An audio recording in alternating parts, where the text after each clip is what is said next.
জানেন কি, জিব্রার ডোরা আসলে সাদা না কালো? অনেকেই ভাবে জিব্রার সাদা গায়ে কালো ডোরা, কিন্তু বিজ্ঞানীরা বলছেন আসলে ওরা কালো গায়ে সাদা দাগ। জন্মের সময় থেকেই তাদের চামড়া নিচে কালো থাকে। প্রতিটি জিব্রার ডোরা একদম আলাদা, অর্থাৎ দাগের প্যাটার্ন ইউনিক, একটিও একরকম নয়।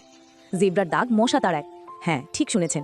গবেষণায় দেখা গেছে তাদের ডোরা দাগ মশা ও মাছি বিভ্রান্ত করে দেয়, ফলে কামড়াতে পারে না। তাই আফ্রিকার গরমে জিব্রা থাকে ন্যাচারাল রিপেলেন্ট নিয়ে। ডোরার রঙে তাপমাত্রা নিয়ন্ত্রণ হয়। কালো অংশ গরম হয়, সাদা অংশ ঠান্ডা। এই তাপের পার্থক্য বাতাস তৈরি করে, যা ওদের শরীর ঠান্ডা রাখে প্রাকৃতিকভাবে। একদল জিব্রার মধ্যে মা তার বাচ্চাকেও শব্দ দিয়ে ডাকে, বাচ্চাও ঠিক সেই শব্দ চিনে মায়ের কাছে দৌড়ে আসে। অনেকেই ভাবে জিব্রা ঘোড়ার আত্মীয়। ঠিকই, কিন্তু ওরা ঘোড়া নয়।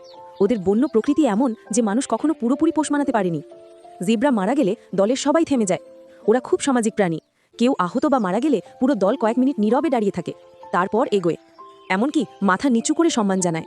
এমন আরও মজার তথ্য পেতে ফলো করে সাথেই থাকুন।